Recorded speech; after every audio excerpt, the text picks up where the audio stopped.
I want to tell you or remind you about my parent workshop tonight at 6 p.m. Central. I would love for you to be there. I want to teach you about my triangle formula for anxiety.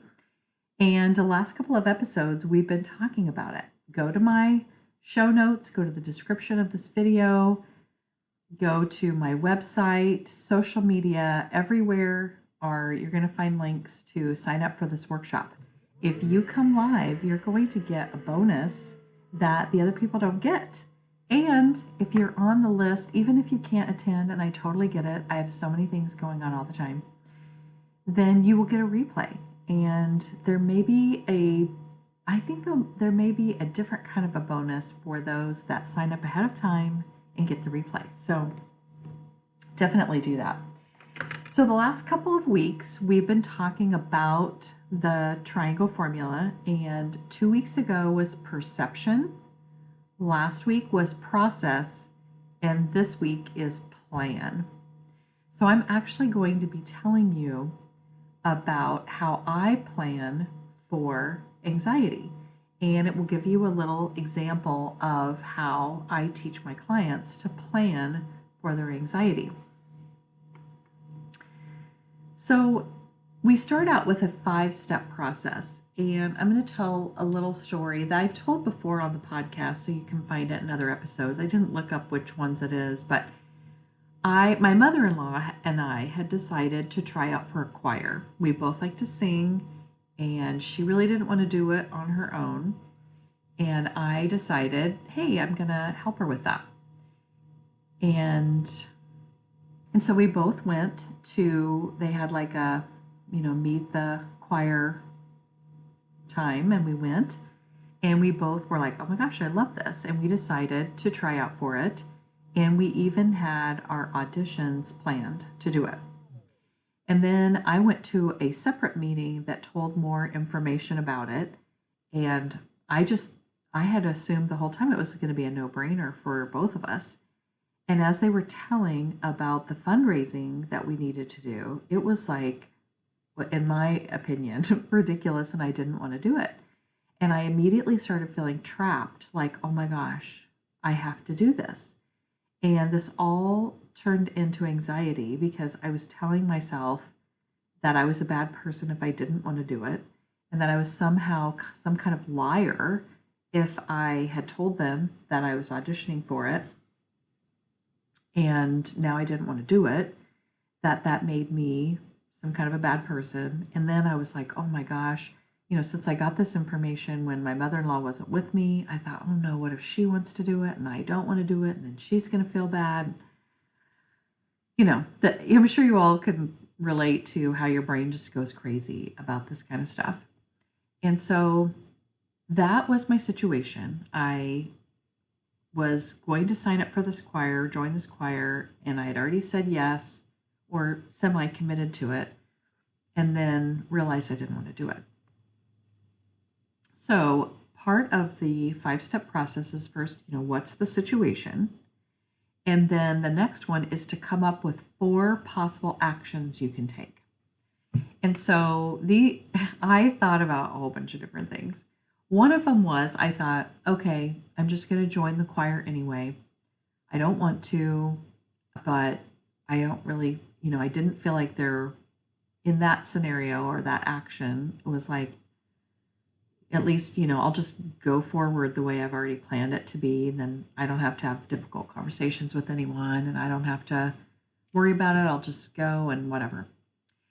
I also thought, well, I can tell them I don't want to be in this choir and, have a conversation about why, or I could have them, give me the hard sell or whatever. I could ghost them, and I haven't ghosted people for quite a long time, but that used to, oh my gosh, when I was a teenager for sure, and young adulthood, maybe even to mid adulthood, I would ghost people if I didn't like something or didn't want to be someone's friend anymore or didn't want to go somewhere. I was too afraid to say that I didn't want to do it. I just didn't show up to it, and I didn't tell anyone. And then I had to avoid those people because then I'm like, well, I don't want to tell them how I feel about it or whatever, so I'll just avoid them. And then my fourth thing that I thought, well, is a possibility is I could talk to my mother-in-law and she could maybe decide she was going to join the choir, and then I could say that I didn't want to join the choir. But I hated that idea too, because the reason we decided to do it together is because she wanted to do it, but she didn't want to do it without me. And so I knew that if I don't do it, she's not going to want to do it either. And then that ruins what she wants to do because of my decision of not wanting to do it. So those were my 4 possible actions. And then after you come up with 4 possible actions, you decide, you talk through with yourself what are the pros and cons of that. And I kind of did that a little bit, but the pros and cons of joining the choir are, the pro is I don't have to have a difficult conversation with anyone. I just join it and I just go off my life. And I do like singing and I do like choirs, so I wouldn't hate everything. But I would hate a lot of the things, and I would probably be secretly angry all the time that I was having to do all of that. And I've been in that situation before where I don't tell people no, and then I'm secretly angry that I have to do it. And I don't want to ever feel like that again, and people should not do that. But those were my pros and cons for the first one. And then I could tell them that I don't want to join. So telling them that I don't want to join is good in the fact that I tell the truth and I, say I'm not doing it and I get out of it, which I want. But they may do a hard sell or make me feel bad, or I'm going to feel uncomfortable starting that conversation, and I don't want to do that. Ghosting them feels good, and there is a pro in the sense that I don't have to do any of the difficult stuff. I don't have to have a difficult conversation, and I don't have to go to the choir I don't want to go to. But when you ghost someone, you have to avoid them forever. Like, it never really goes away, because every time I saw somebody from the choir, I didn't even know all of them, so I wouldn't even know who I was avoiding half the time.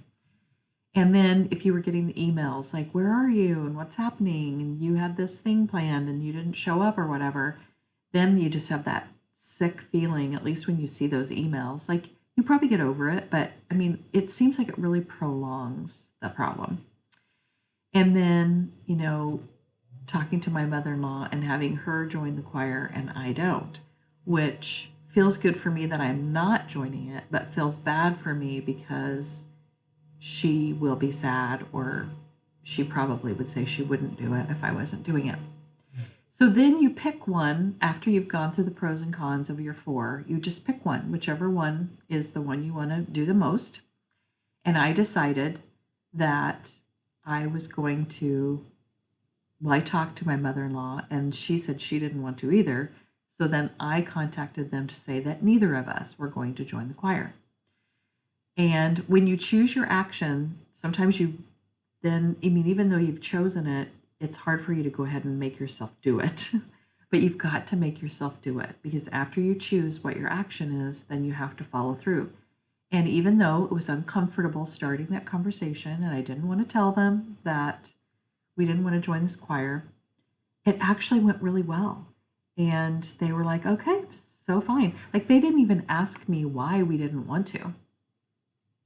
And I was so glad, because I thought it sounded so petty and terrible to say, well, I don't want to do those fundraising activities, but I didn't. But I didn't have to say that. And they were like, hey, we'd love to have you though any other time, just come back anytime. And that was it. How often do we really dread and waste so much time like procrastinating something, or going over 10,000 scenarios about what you could say if they said this, what can you say if you say that, all these things, and those things never even happen. It's a lot of wasted time and a lot of like what ifs and things. And so just pick your action, do it, and then evaluate it. So I actually felt really good about the decision. It was the best decision that I could make for joining the choir or not joining the choir. And the uncomfortable feelings were so brief when I first had to have the conversation, but then when it went well, I just felt totally relieved and calm and at peace. And I don't know, danced a little afterwards because I was like, oh my gosh, I feel so much better and I don't even have to worry about it. I never even have to think about it again. Who cares? And so I'm glad about that.